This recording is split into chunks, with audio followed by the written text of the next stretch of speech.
sec here. Okay, so we are actually live right now. I'm just waiting though. Here we go for the YouTube portion of it to line up. Okay, awesome. So, hey everyone, thanks for joining me today for another interview with another amazing PPC candidate. Now, Michael, I will say, I'll just give you a little background right now. Me and Michael have been friends for quite a while, and I think he's an excellent gentleman. He's going to be a great spokesman and a representative for the PPC. But rather than let me go on about Michael, which I could do in depth, but I'm just going to let Michael kind of explain a little bit of his background and why he chose to now step up to the plate and become a PPC candidate for Eglinton Lawrence. That's in Scarborough, right, Mike? Actually, it's in the heart of Toronto. Right on. Okay, well, like I say, just go ahead and start off and tell everyone what your background and why you chose to step up the plate and be a PPC candidate. Cool. Well, thanks, Bennett, for having me on the show. I'm 55. I lived in Toronto all my life. My parents were immigrants from Italy. They came in the 50s. My grandfather immigrated in 1952. This is before we had socialized healthcare or any sort of welfare in Ontario. He basically came with his uncle here. They worked very hard for 2 years. They slept in a room with no window. They saved up their money. They put a down payment on a house when there was lots of supply of houses in Toronto. And he brought the rest of the family over. And, my mom came over with a grade 5 education and started working when she was 16 years old and worked for about 45 years. My dad immigrated in 59. He came with a skill. He was a custom furniture cabinet maker, very high demand, was never unemployed throughout his career up until he retired. So I kind of grew up, in a family household that did not believe in allowances for their kids.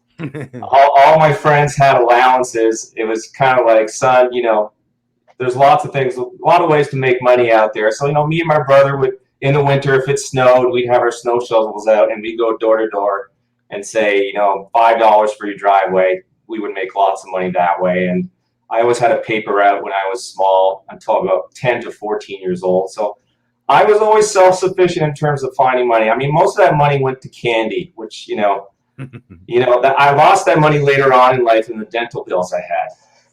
Okay.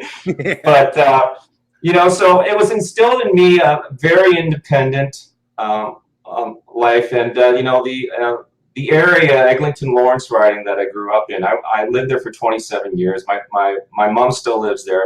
My dad passed away about 6 years ago. But, my mom is 80. She still cuts her own lawn and she still trims her own hedges. I mean, the only rule my brother and I have for her, she's not allowed to get up on a stepladder. Okay. But she's very self-sufficient. She puts her next door neighbor's gardener to shame. Okay. So this is the upbringing I've came up in. So a lot of personal responsibility, independence, and so kind of the libertarian motto, don't hurt people, don't take their stuff, is kind of ingrained in me. I mean, I grew up Catholic. So, that's kind of like, if you take 12 years of Catholic school, those are the first two things that are ingrained in you, right? So the area was predominantly like Protestant, Catholic, and Jewish. And, we all had the park down the street. The city would put up a rink. All the kids would be at the park, whether it be play football, baseball, hockey, you name it. Okay. So all the kids knew each other, even though some of us went to different schools. Okay. Right on. Very harmonious place growing up. Loved it. The area today is still is very more ethnically diverse, just like Toronto is. It's the multicultural city of Canada, and I'm a foodie. I mean, I love different foods from all different cultures, so I welcome that type of stuff. Okay, and I got into politics. I was apathetic as a person when it came to politics. Most Canadians are. They basically make a decision about 2 weeks before an election, right? And they just take it from there, and they hope for the best, and they hope to get their best for their tax money, right? Mm-hmm. And whether they're satisfied or not, that's a whole different story, and we could talk about that, et cetera, et cetera. But one day I was just watching YouTube, and this gentleman by the name of Ron Paul came on. He was talking politics in a very different manner, and he affected a lot of people, right? He ran for president. He used to pack auditoriums with young people like crazy, and it had a big impact on me. And it kind of changed my thinking. I always thought that, you know, it was like the hall monitor mentality, right? The government should be looking after, you know, everybody and making sure everyone's in place, and, you know, make sure you get your books, get into line, et cetera, et cetera. And then after that, it's kind of like, you know, I said, that's not the way I want to live my life. So I used to work in the tech industry. I was a recruiter, I was a trainer, I was a sales exec. And, you know, when you work in a large corporation, you need very, very strong leaders. And I did have some very, very strong leaders. And I can recognize a strong leader when I see one. And when I heard Maxime Bernier speak and talk, I said, that's someone I can get behind. Okay. So I got out of the tech field about 15 years ago. Currently, I'm a small business owner. I own a vitamin distribution company. So in the tech industry and sort of in the health and wellness industry, we have an acronym, GIGO, garbage in, garbage out. It's the exact same thing. Okay. Yeah. And it has to do with government as well. I think right now we have a lot of garbage going in. Yeah. Okay. Hopefully we get some of that going out here soon. Going out. So, you know, I put my foot in the political realm. Last provincial election, I ran for the Libertarian Party. Nice. Under Alan Small. And, you know, Alan was a libertarian, ran as a libertarian candidate in Ontario for like 25 years. Yeah. And, you know, we almost had a full slate of candidates. And the amount of organization to do that is astronomical. People just don't understand that. Yeah. And so I knew we weren't going to get much coverage because we don't have anyone in the Ontario Parliament. But, you know, it's kind of like, let's get the name out there. Let's get some of our, you know, policies and stuff like that, and, you know, take it from there. And, you know, the party now is just stronger for it. And I wish them all the best of luck in their future endeavors. As do I. Yeah. And so I joined the Conservative Party just to vote for Maxime Bernier as leader. Mm-hmm. And of course, a lot of people, you know, I was dismayed. He lost on the last ballot. And, you know, whether you call him a sore loser or not, I mean, you know, a lot of people joined the Conservative Party just to not vote for him. And you know who we're talking about. Yeah. Have a drink of milk. Have a drink of milk. Okay, so when he lost and he decided to form a new party, you know, I joined the party. I think I'm number 956. Okay, and you know, we have about 40,000 members of the party, fastest growing party in Canadian history. We did what the Greens took 25 years to do, and you know, a lot of people at first ignored us, and then they kind of made fun of us, and then now they're starting to attack us, which is a good thing, because usually when that happens, you know, you've got some trackage going on, right? So yeah. And here we are. We're in the debate, which is a fantastic thing. Excellent. And you know, I've been out on the campaign trail with my crew, and you know, I've been here. Well, Max is not in the debates. I said, well, you know, I say if he gets in the debates, watch the political landscape change exponentially overnight. Yeah. Okay. Well, you know, could I just respond real quick there, Mike? Sure. It's just really even going right back to what you very first started and how you were raised, because that was so resonating with me. And I'm sure some of the people in the chat today in the stream would be like, yeah. And that's why Jordan Peterson has become so popular, a rock star, right? A psychologist from a university is a rock star. It's that self-worth, right? That's what it is. When you say your parents raised you, and I've watched this, we've all watched this play out all of our life. Every one of us, we all know the example of the kid that was raised by the mommy or the daddy that just, you know, imposed their will on them. Like, well, you can do it the authoritarian way or the smothering way. But either way, you know those people and how they turned out. But it was the one that raised their children to have a little bit of self-responsibility and a little self-worth, because at the end of the day, that personal responsibility, that's what you get on the other side of that equation that a lot of people don't want to bring to the table and point it out. I will right now, though, is that personal responsibility gives you self-worth, folks. That's really at the end of the day what matters most to me. And that's how you create that semblance of individual liberty, is give people a sense of self-worth. Then they don't feel that they have to like clamor, right, to someone to take care of them from cradle to grave, whether it's for social policies or economic policies. I want a population of Canadians that have a sense of self-worth. And that to me is going to be the best thing that we can do to fight against the authoritarians, because the authoritarians always say, oh, you'll never be able to do anything for yourself. You need me, right? Just kiss the ring and I'll take care of you. Like that to me. And that's why, like I say, what your message is saying today and someone like Jordan Peterson, that's why it resonates with me. And it's going to resonate with a lot of Canadians is, yes, a lot of people, especially the younger people today, realize that they're yearning for something, right? There's lots of things. We have access to lots of things. But the one thing that seems to be absent is personal responsibility and self-worth. And that's what the PBC is bringing to the table. And that's what you're basically alluding to in this, based on what you were saying already in the chat. Yeah, I mean, if you want to facilitate more self-worth, I mean, the government has to be a facilitator, not get in the way, right? I mean, if you look at the job, I know if you looked at the job numbers came out in August, I mean, Ontario had 57,000 new part-time jobs. Those are not wealth-building jobs. No. Right? They're transient type of jobs. You know, when you and I were kids, the only people working minimum wage jobs were teenagers. Yep. That's it. That's it. And now we have people with 4-year degrees working minimum wage jobs, and we have people that have very low skill that are actually priced right out of the market. Right. And you know, at one time, Canada used to make a lot of things. Now we've become a service economy, right? Yep. And you know, we have to have incentives. I mean, Campbell Soup, just up the street here, has been here for almost 100 years. I mean, they packed up and left Ontario right when the Green Energy Act came into effect, right? Right. And you know, we're getting all these manufacturing jobs leaving the country. And then we have political parties like the NDP and Green Party who are, you know, promising all this free stuff.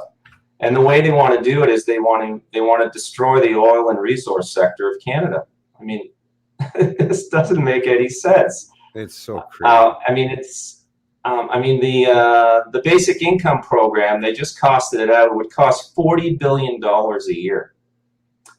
Now, in Canada, we collect $550 billion in taxes from all sources. Just to put that on top of that, you would have to increase taxes on all sources by 6%. Now, they might say, well, we'll replace other welfare programs with the basic income program. Again, back to the point, if you're going to put someone on a basic income program, you have to have some sort of incentive for them to get off of it as quickly as possible. And I'll give you an example. The state of Maine, about 5 years ago, they instituted something in their welfare programs where you either had to do some community service, had to be in some sort of class that was upgrading your skills, okay? And the amount of people that left the welfare system in Maine jumped astronomically. Okay. Yeah. Because, you know, people want a hand up. They don't want a perpetual handout. No. Not if you're going to have any, like, go back to the self-worth thing, because the people that have always got the handouts, right? The constant handouts, or someone that felt that's the thing too. Think about the psychology of the person on either side of that equation. I mean, what are you telling a person that you constantly have to bail out or do the handout thing? Like, it's not good from either side. First of all, the person that's doing the handouts constantly, at some point in time, you must recognize that it's costing you quite a lot. And what are you getting on the other side of that? And then the same with the person that's the recipient of the handout.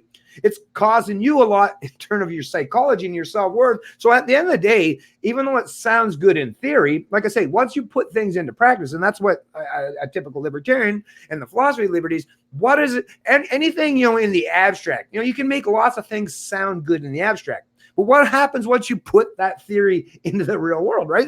And like I say, everyone that's ever raised a child knows full well that the best way to incentivize your child is to give them some semblance of self-worth. And of course, you do have to have an overarching, if you want to have like something such as empathy or a sense of community, that you have to stress the importance of not just taking care of yourself by natural extension, though, but this goes even back to the Adam Smith and the benevolence of the butcher, the baker, is you can also, you can benefit yourself, but look at how much you can benefit everyone around you if you lead by example and you do the right things. That's what, at the end of the day, that I care about most, and that's what Maxime is. Yeah, we don't have to play this game politics or tell everyone. That's the thing. There should never be any point in time in history, and when you get that point, you know your whole society is screwed when someone's got some manual that tells you how to respond or react to every situation, right? No, that's what the beauty of the free market and free human beings is. There could be a multitude or a myriad of ways to respond to particular social economic things that are happening in your personal life or even in society at large. But individual freedom is the best example that will show. Just like I say, we can all say that let's say you had 20 people lined up to run a sprint or a marathon. Is, I don't know, at the end of the day, I'm gonna expect, though, the person that probably wins that race is the one that put in the most hard work, was most thoughtful about what they were undertaking as far as their endeavor, right? These are people that had to put in a lot of work beforehand to get that point. And that's what that personal responsibility thing comes from. And like I say, on the other side of that achievement is, if you've done that and you did it and it was built and based upon everything that you did was because you did it because it was, you didn't cheat, right? You didn't trip someone up. Then that self-worth that you're going to, that ownership of self-worth, once you're done, that'll carry through with so many areas of your life. It won't be just beneficial by sheer fact that you won the race, but now it's going to give you a healthy psychology and a healthy self-esteem. And hopefully you'll want to spread that around to other people because you recognize how beneficial it was to you. And if you realize it's beneficial to you, then you also recognize it's probably beneficial to other people. So once again, you've gained, you've achieved something that you see that's very important for you. But at the exact same time, by leading by example, you're helping a whole lot of other people as well, which is, to me, that's the best thing we can do for each other. Yeah, definitely. I agree with you. I mean, our party is the only party talking about, getting rid of wasteful spending. I mean, we had to have $5 billion in corporate welfare every year. And what do we get for it? Do we get Bombardier closing a plant in Thunder Bay and opening up 2 new plants in the United States? Right. There's $5 billion there. I mean, we give $1 billion to the CBC, and right. We're supposed to be a nation with a free press. And anytime you mirror press with government, you don't get a free press. If people have not learned that from history, and so there's $6 billion. We're giving $2.5 billion to African nations to fight or mitigate climate change. These African leaders are not going to use that money to fight climate change. Okay, yeah. They have other things they would rather spend it on. Whether they're nice things or bad things, we don't have any way to measure that once we give them the money. So right. there's $9 billion right there. I'm sure we can find a lot of other places where we can save money. So $10 billion, $10 billion can buy some dental work for people who really, really need it. This is all I've been hearing from people. Mostly people who, were not happy with the provincial election and didn't get what they voted for, right? Mm-hmm. So they're asking my political opponents in my writing for them to promise stuff that they're not getting from the province. Okay. And it's not even the federal government's mandate to promise this, because there's a separation of powers, right? Right. Most people don't know what this separation of powers is, right? So, there's a whole thing of the National Pharmacare Plan.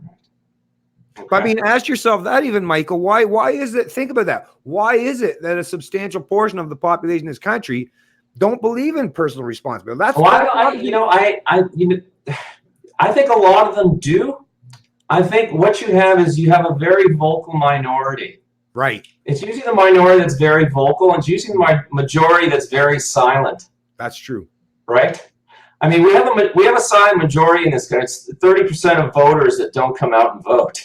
Yeah, right? Which represents, like in 2015, folks, it was rough. It was between 8 and 10 million. That's called electile dysfunction. They don't see anything on the ballot that draws them in and saying, yeah, this is something I can vote for, right? That's the pharmacare program. Let's talk about the pharmacare program. go for it. You know, the NDP and Green, even the Liberal, they're all behind this pharmacare.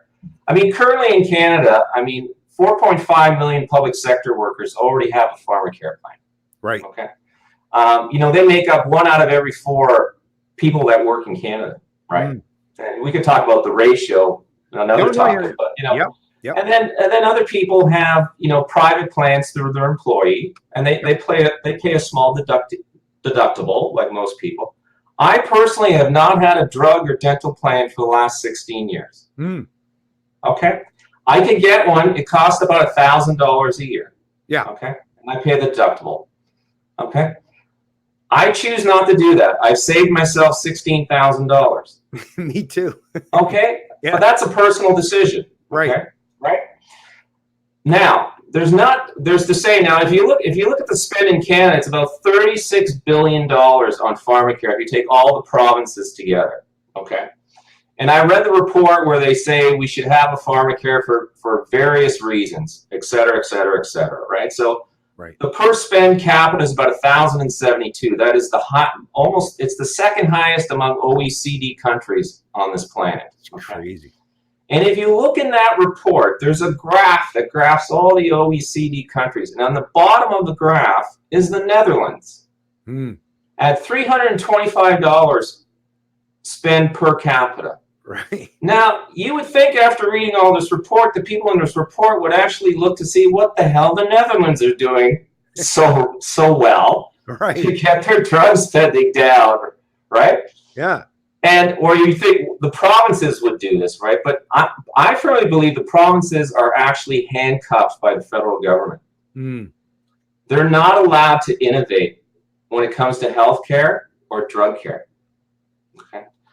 Going back to that $36 billion, about 2% of the recipients in pharmacare, the amount of money spent on them is about $10 billion a year. Yeah. Reason being, they're using drugs that are very, very expensive, mainly rheumatoid arthritis drugs, hepatitis C drugs, and macular degeneration drugs. Okay. I know somebody who has rheumatoid arthritis. You know where she gets her drugs from? She gets them from India at 2/3 less the cost. She lives over the border in New York State. Okay. Wow. There are ways of getting drug costs down, but of course we're hampered by legislation, right? And lobbyist groups. I'm sure the Canadian Drug Lobbyist Group will love this pharmacare plan because you don't hear anything out of them. You don't hear any opposition out of them at all. Okay. So what does the PPC want to do? I mean, we want to help the provinces innovate their healthcare system. Okay. Yeah. The federal government transfers about $40 billion every year to all the provinces. Okay, that's the same amount as the GST we take in. Okay, so we're saying instead of taking the money, transferring it back with all these stipulations, let the provinces keep it, and take away the handcuffs. Let them innovate. Yeah, you know it's ridiculous. My mother just went to see, my mother has a cataract in her left eye. Okay. Now, she went to see a specialist about 3 months ago. Yeah. Okay. She needs to get it removed. She still has not received the call for the appointment. Yeah. The ophthalmologist that sees her, he does cataracts. He also does laser eye surgery, which you can buy yourself and get done in a week. Yeah. Right? But we have no option for people who want to get a cataract surgery in a week. It's so crazy. I mean, it's crazy. My mom has money. I mean, she's not very rich, but I asked her, would you be willing to do that? She says, absolutely. I'd be willing to pay someone $1,000 to get a cat. And people say, well, what about the people waiting? I said, we're the only country besides Cuba and North Korea, okay, that has a single payer system. Yeah. I mean, how many people leave Canada every year to get timely medical care? Yeah. I mean, look at if you watch Stefan Molyneux, he had cancer. Yep. He couldn't wait. He went to the States. He had the means. He had it done. Right. Exactly. no one gets left behind in a two-tier medical system. Well, what I've always used is pushback against people that use that rhetoric in terms of the two-tiered healthcare system is just imagine metaphorically a lineup at the doctor's office. And then someone comes along and says, hey, if you got a lot of money to spend, you can go to this line over here and get your private healthcare. Well, think about it. That's a benefit to everyone on that line, because some people that have the money to spend, they get to go to a totally different line, so they get their healthcare service provided them. But at the same time, all the people that are standing in that line in the socialized healthcare system, well, that line got a whole lot shorter because of that. So everyone along that entire process, right? Everyone benefit. So to me, when people are talking against having any kind of extra or additional healthcare in terms of in the private sector, that's someone saying, no, I want a one-size-fits-all approach, which is, once again, every time someone suggests a one-size-fits-all approach to something, that not only does that sound to be someone that's unthinking in terms of critically, but it also tells me that you have a little bit of an authoritarian tendency, because that's literally to suggest that you know what's right for everybody. And the minute that somebody comes along and says to me that they know what's right for everybody, is like, yeah, I'm a little scared of those people. They're a little bit messed up. I don't really care for those kind of people that think that they know what's right for everyone. True. Yeah, sorry. I just had to mention that because that's the beauty of the free market that a lot of people don't seem to understand, is all free market represents is just free people. Just give people freedom, take the chains off them.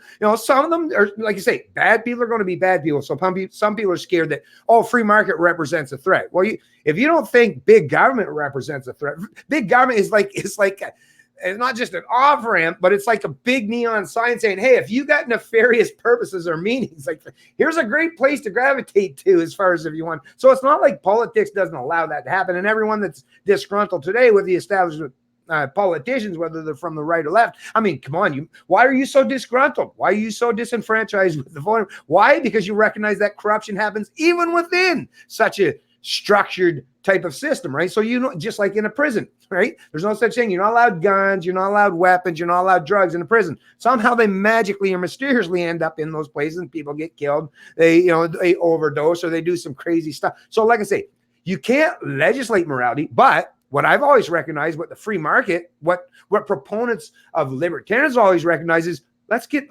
incentive structures proper. If we can get incentive structures proper, then there's things that are still going to happen that are bad. Like, we're never going to prevent bad things from happening. But at the very least, if you've incentivized or have a structure of incentive where the good people get to do good and they're not unfettered, and the bad people are at least have the good people to challenge them without being restricted or restrained in some way, then that's the best case scenario that we can genuinely hope for. And that's being pragmatic and being completely honest with people, saying you're never going to live in a world where everybody does everything right all day, every day. That's just never going to happen, right? I mean, maybe in some dystopian futuristic novel that might exist, but it's never existed in all of human history. So all I've ever suggested, and what libertarians, and I'm sure what Michael would agree with, is let's just incentivize people doing the right thing. Doesn't mean they're all going to do the right thing, but at the very least, if you incentivize that, then at least you got a fighting chance.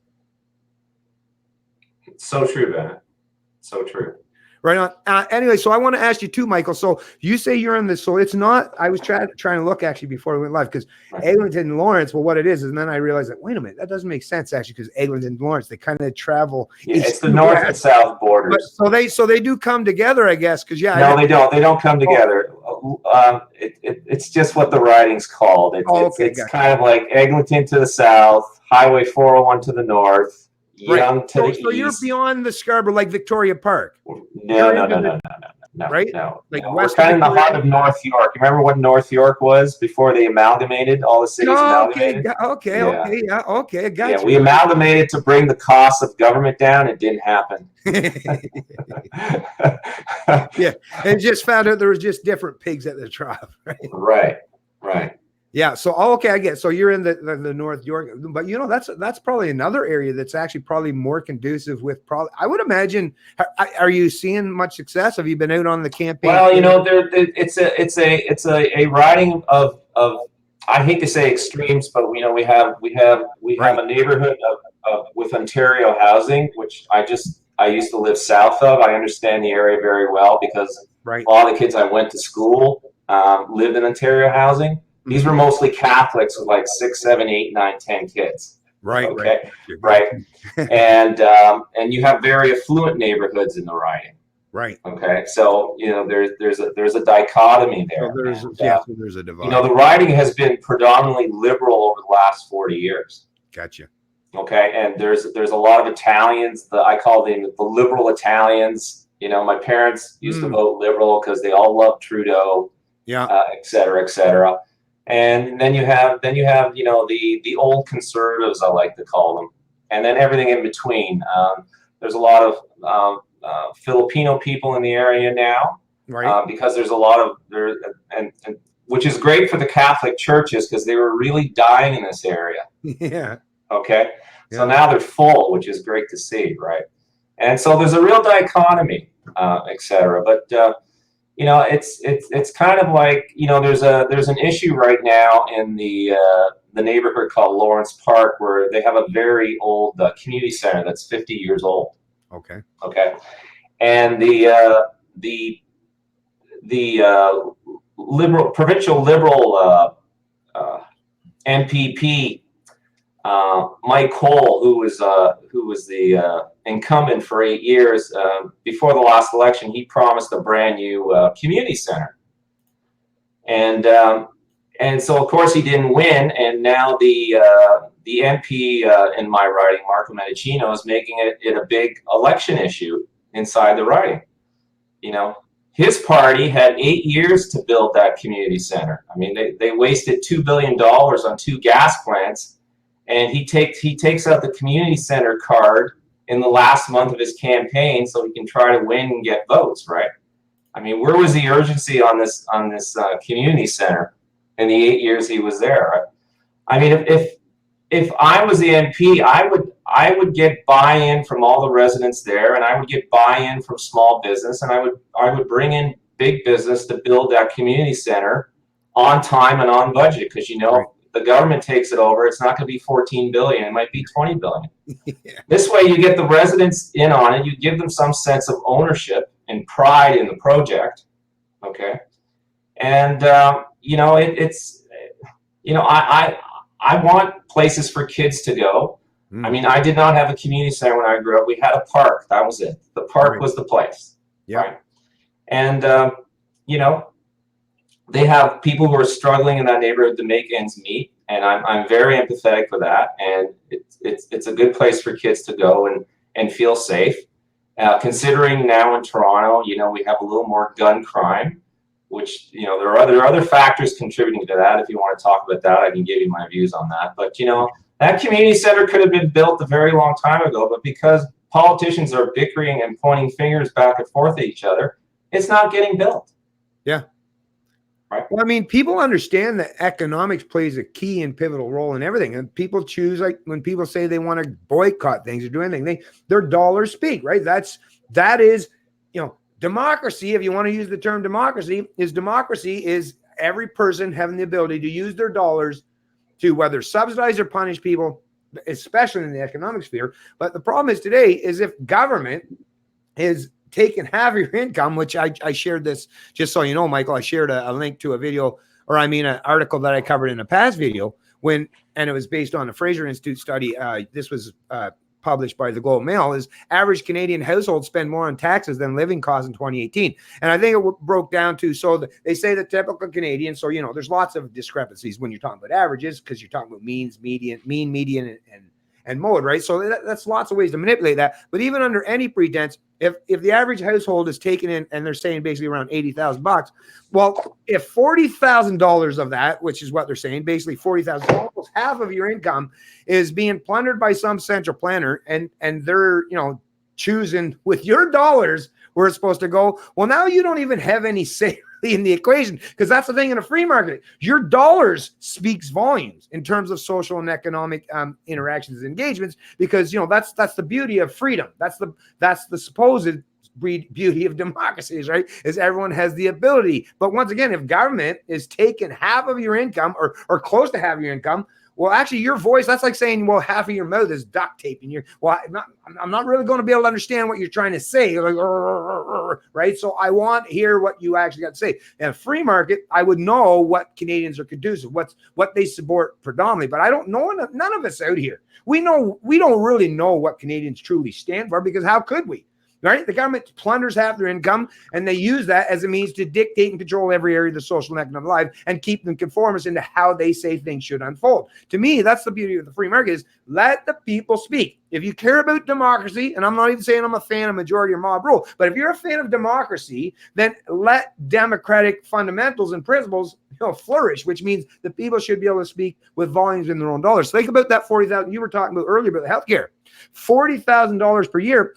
Just everyone that's watching this video, ask yourself, if you are in that situation where your family makes $80,000 or in excess and around that area, if you had 40,000 of those dollars, well, rather than the government using it to squander it however they see fit, if that was in your purse or your wallet once again, well, how much you think that would have not just benefited you, but people that you deem worthy of a benefit, right? You would have been able to use those dollars. Maybe it would be to set up some private health care clinic, right? Maybe a bunch of you would have been said, hey, I got money to spare. I want to set up a nice private health care clinic to help people in my community, or I want to use it for a charity, or I want to donate it to the local church because they want to build communities. I mean, there's a myriad of ways that your dollars could have gone elsewhere that would have been more fundamentally representative of what you stand for and the things that you hold near and dear to your heart. But when government takes that out of the equation and they just use it, well, a lot of the times they're actually, as we're seeing today,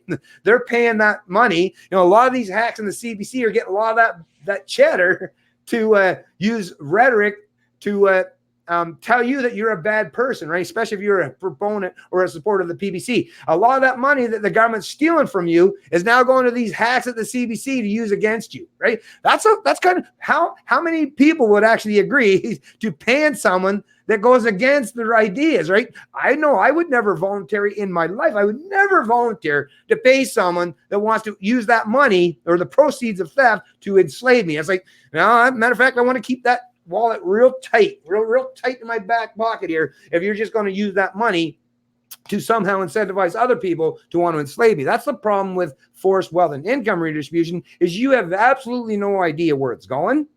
You can pretend that it's just being done for benevolent reasons, but come on, at the end of the day, every one of us, darn well that it's not. They use it for their own, to fatten up their own purses or pocketbooks, or to benefit. Look at all these crony corporations. I mean, look at GM today. I don't know if you noticed this, Michael, and then I'll just shut up real quick. But do you know what GM's out there today? The union. Now they're clamoring, because that's the thing. Once you've dipped your toes in the water of cronyism and bailing out these corporations, now GM's out there saying, hey, how about the government give me $1 billion and we can start building government vehicles that are electric powered. So, I mean, so fascistic. I mean, once you get to the point where you're comfortable to promote that in an establishment media outlet where a union for a major corporation that's already been bailed out is now clamoring for government to give them more bailouts, and they're going to work together. Like I said, I don't know what you want to call it, folks. You can call it cronyism, corporatism, or ultimately fascism. But at the end of the day, it's people that have the ability to steal and plunder large portions of your income to benefit themselves and their types or their ilk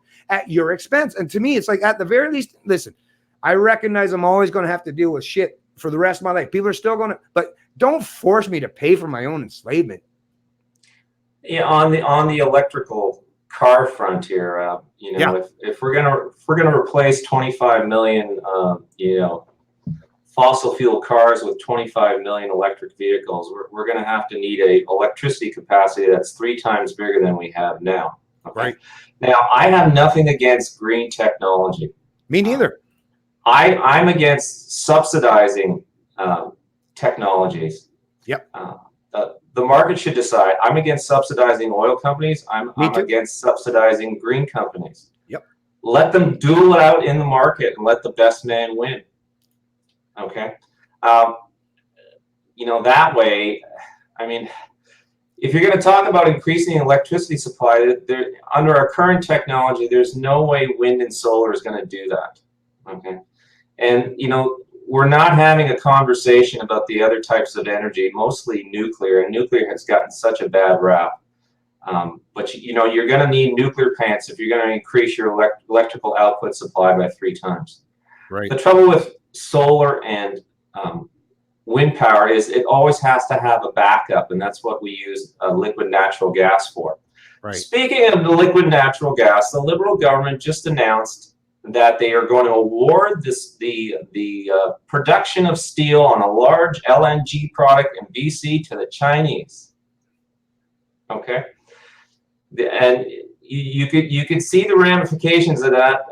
Justin was in Hamilton a couple of weeks ago at the Labor Day parade, and I think he only got about 50 yards before the security team had to take him out because, you know, we know Hamilton is a steel city. Yeah. And word gets around very quickly in the town, okay, when a large, you know, over $5 billion LNG project with lots of steel is given to the Chinese, right?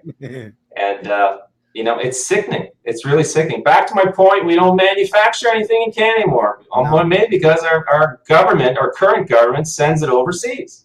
Yeah. Well, I was even actually talking to a couple people just in my where I'm living there, just private conversation. We were talking about even was it Trump that was down there the Australian guy, one of the Australian guys he was talking to there last night. And basically, like what Trump was saying is so true, is if you think about an exchange when you're talking about China predominantly, is yes, we get a lot of their goods, which I mean keeps a lot of their population working, right, and sustaining their own personal livelihoods, even though it's probably not as good as it would be in the West, obviously, because they're not properly economically compensated, because they work on a weird system, like that third way, almost actually like the rest of us, to be honest with you. But at the very least, one thing I recognize is yes, they're providing all the goods, so they have all the manufacturing, they're building all the stuff, and they're taking advantage of all the technological advancements, all the equipment, all the infrastructure that they get to build. And on the other side of that equation is the American dollar, which is all those consumer goods, they're purchased in the American dollar. So they're getting all the benefits of the currency that, once again, the U.S. is trying desperately to prop up and sustain that purchasing power, even though it's been greatly destroyed over the last 100 years or so. But it's actually these other countries such as China that are benefiting tremendously, because tell you the truth, as much as I'm not a fan of QE and any of these stimulus programs that devalue the currency, actually it would be a detriment to China if you devalue the American currency, right? Actually, this is the crazy part of how massively corrupt the system has become, is because it has incentivized corruption to such a degree that's the only thing that's making money these days, right? Is corrupting or destroying, or this I use the best terminology I've ever heard, and I've used this time again, is this race to the bottom, because that's what I recognize this is at the end of the day, is a race to the bottom. China's playing that game quite well.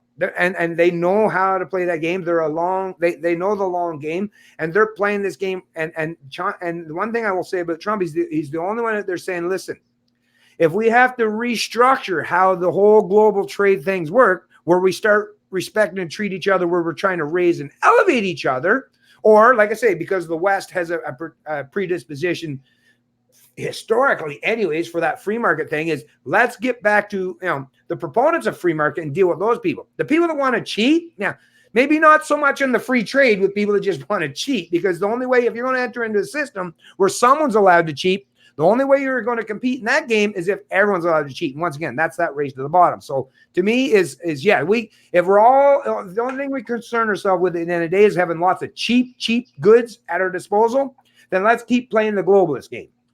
But if we care about raising and elevating all boats, which is what proper market capitalism is supposed to do, is let's not play the cheating game anymore. Let's not play the race to the bottom. Like I say, let's pivot away from that era. And that's why you're seeing so much people that are incentivized now to try to destroy the whole West, is because they realize that if we do pivot back to try to raise and elevate the boats rather than race down to the lowest common denominator, then actually the inflation rate, this is the problem that they're all stuck with, is if we get to the point where we're actually doing what we're supposed to do, inflation rates in the West, it's going to be pretty crazy, folks, because there's a lot of pent up entrepreneurial spirit and zeal in these countries that are just waiting to be unleashed and released, but they're not doing it. Why? Because the central planners like to play the game where, well, if we just allow, the free market to flourish, well, we won't be able to control that. So the way they like it now is being able to, like I say, that's the point of QE1, QE2, all these central planning models and manipulation of the currency is they can properly dictate how much inflation gets introduced. Right? Go ahead. Sorry, man. You want a good indicator of inflation in Canada? Yeah. Housing? Housing, yes. First time gold hit $2,000 in Canadian dollars an ounce. Right. 2 weeks ago. That's a good example. Actually, you know what I've always used to people that don't understand economics. I've said this in past videos too, just to get people thinking is even silver, right? What's silver at? Like probably. Well, I'll tell you a story about silver. I mean, in 1964, the minimum wage in Ontario was $1.25. Right. That's 5 quarters. And back then they were 80% silver. Right. Okay. If you took those 5 silver quarters today, based on the cost of silver, right, their intrinsic value would be over $16. Right. Okay? Exactly. Right. So yeah, that's basically telling you, right, a lot of things. But if you want to know how inflation's going, just look at the price of gold. And with all this QE, Q1, Q2, there have been a lot of predictions that gold might go to $5,000 an ounce. Oh yeah. And if you're into the Bitcoin thing, you're seeing where the numbers are going, and because there's a limited supply of Bitcoin and there's a limited supply of gold and there's a limited supply of silver. Right. They're always going to, there is manipulation there. Oh, don't get me wrong. If there wasn't future contracts traded on gold and silver, they would be much higher right now. Right. Yeah. And, all fiat currencies go to zero. When ours will, I don't know, but the only thing that prevents it from happening so far, and Trump actually alluded to this too, which is just reality, folks. Honesty is the best policy. And Trump, one thing he's doing is, and as much as he does like to stretch the truth quite a lot, but in this area, he was completely right. And they've spent what, 1.5 trillion to expand on the military, and that's what's keeping the hegemony of the U.S. dollar at this point in time. And we don't even spend 2% of our GDP on our no, I know. military. Well, that's because once again, Canada, especially the Canadian politicians try to punch way above their weight, but they know damn well it's Big Brother south of us that's taking care of everything. So I was like, it's real easy just to go out in the playground and say, I'm going to kick your ass when you've got your big brother, right? That's standing there or is in the classroom that you can just yell to him anytime, say, hey, come out and defend me. But that's the problem is, Canada is trying to punch way above his weight but also acknowledging that they can do that because they got the U.S. to pretty much defend us in terms. But you know what? The reason why the U.S. is even having the capacity to defend themselves is by destroying the purchasing power of even their own domestic citizens. How do you think Trump got to spend that $1.5 trillion, right? Now it's spread out over hundreds of millions. Right? It's put it on that extended credit line, right? He just printed it. Exactly. That's the thing. But and at the end of the day, I recognize that there's a lot of external threats. I'm not even going to get into the geopolitical strategy of doing that because I recognize that we're all screwed up. Okay, all these countries, what it is they made deals with the devil, and now we're all paying the price. But what it is at the end of the day is, as Michael's alluding to, is we don't have to, and not that I would want to destroy the West in any way, but if you want to get out from underneath some of these top-down kind of Ponzi schemes that we're living in today, and the destruction of your purchasing power is, yes, you have gold and silver, especially now that they're no longer tied. Now, you would see that the reflection. One thing I wish Nixon never did sever the tie, because today you would see not just $5,000 gold, it'd probably be like $20,000 fucking gold. Actually, I don't think so. I think your dollar would buy more. I don't think you'd see $20,000 gold because there wouldn't be any inflation in the currency. So your dollar today would buy the same amount 30 years ago. If they did the same, so you're right. So if actually it was tied, you're right. They would have never been able to print that kind of money because then it would have completely destroyed the currency. 100%, because people are like, well, the minute you see it's worth nothing, they would have gone to the gold if it was still, an actual means of exchange in terms of using money. But based on the way they've printed money today, like if you think about it, gold, which should be way higher than even 5,000, if you think of it, because about 97%, if you go back to 1970 or 1913, when the Federal Reserve was set up and it was $20 for an ounce of gold. If you take that now and extrapolate that out the way today, and we're talking about gold is what, $1,500–$1,600. I haven't done the math on it, but yeah, the price variations would be, or the discrepancy would be much wider than it is today, at the very least. But like Michael's saying, we don't have to reinvent the wheel. We have beautiful technologies today and options to try to, use as a hedge to save yourself from having your currency. Because right now, if you're functioning solely on fiat currency, let's say you go take $1,000 Canadian and stuff it under your mattress tomorrow. Well, come back in a year and it's lost value. You're like, wait a minute, nobody broke into my room. Nobody stole anything, but somehow it's not worth $1,000 anymore. Well, these are very big macro issues that right. The regular voter just does not have time to engage in. Okay, that's true. Yeah. So forget about talking too deep. Sorry. I kind of want to keep it simple here and say, the answer to prosperity is not bigger government. Right? Exactly. Well, that's true. Yeah. How can we shrink government so people can keep more money in their pocket, so they can decide where the money goes? Yep. And, and where we look after the people who really, really need the help. Right. Okay? Right. And it's a small minority that I'm cognizant of. I see it around me. I don't like seeing it. I just don't think that taxing everybody more is gonna fix the problem. Okay. Yeah. You could tell a nation is going downhill. I mean, look at Venezuela. You don't see people with dogs on leashes anymore in Venezuela. Okay. Will Canada ever get there? But it just gives people a good model. They should take notice. Look what's happening in Hong Kong. Okay. Here's a province, that was a province of England that they gave over to China. Now Hong Kong has never lost its character or values. Okay. And here we have a communist government that wants to impose more of its values on probably the freest economic island on the planet. Okay. I agree. Yeah. And all those people got together and protested, and they did it in such a orderly manner. The emotional intelligence of people of Hong Kong is up here. Yep. Okay. Yep. And you didn't see any of it on the Canadian news at all. I know. Okay. Sad.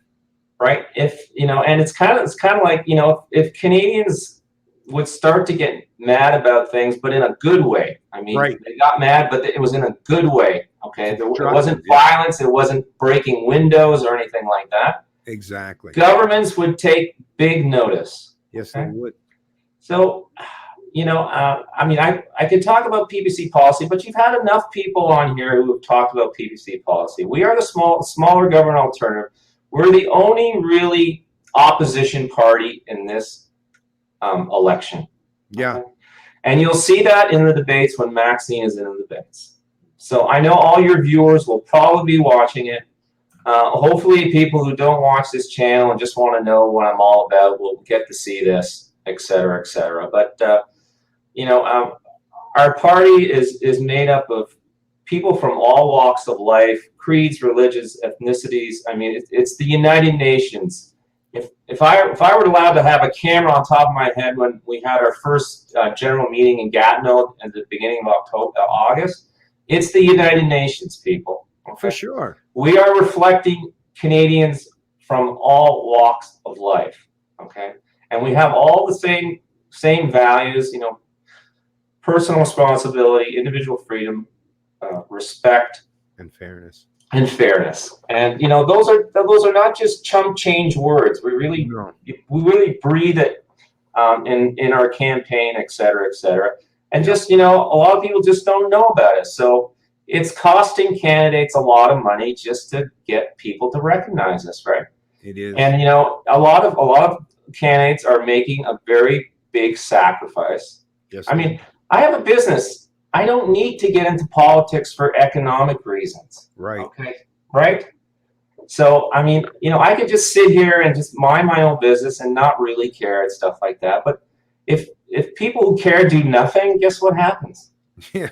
Same old, right? Until Well, that I'm glad you said that, Michael, because that apathy thing really resonates me. And actually, Ron Paul was one of the few people that got me to think about that apathy. It's like, as much as I'll even say again, I said this to Michael before we even, I'm still not a genuine, like, I'm still not huge. But once again, if we all just choose to sit on the sideline, folks, like I say, I'm not a fan of the whole political process. I hope that someday we'll all be able to get it. Government shrunk to the point where we don't even have to worry about this shit and the rules, like just like if you were going to sit down and interact and engage with people. Once we've created the rules of engagement, what the fuck do you really got to do after that point? Not a whole lot, really. But that's the thing with politics. It's always about trying to figure out what more, and that's with politicians, idle hands, right? Like, come on. I don't think we need people sitting around 24 hours a day. Like, there's nothing new under the sun. Theft is theft, murder is murder, right? So we don't have to keep reinventing the wheel. But unfortunately, we are in the position today because the West was built on and expanded upon on so much freedom. Well, that freedom has metastasized to the point where so many people took advantage and were opportunistic. Well, now they're using government once again as a means to their end. So once again, all we're saying at the end of the day, and as far as I'm concerned, I'm sure Michael agrees, is let's get back to the point where we're not using government as a means to an end, other than to be the final arbiter in particular endeavors in terms of protecting or from foreign threats, or arbitrating disputes in terms of like where there's actual harm caused to people, individuals amongst each other, like the court system. We're all on, but now we're getting to the point where politics is about, just vote for me. I mean, listen to Trudeau. All he does now, he's just every day trying to do damage control. And how's he do damage control? Saying, hey, I'll steal a whole lot of money from some Canadians, and give it to these Canadians. And at the end of the day, all you're doing is picking winners or losers in the economy. And then when you're picking winners or losers in the economy, well, all you're doing is creating an atmosphere, an air of resentment, because the people that are going to be the losers are always going to say, oh, you use government as your means to an end, do you? All right, I can do the same thing, which has basically been the result 40 plus years since I've been alive of this race to the bottom as far as using force as your ultimate means to an end. I want to eventually get the point. And that's what the PBC represents to me, is let's all step up the plate and be mature adults. We're not going to play the game where we just use violence and threats as a means to our end.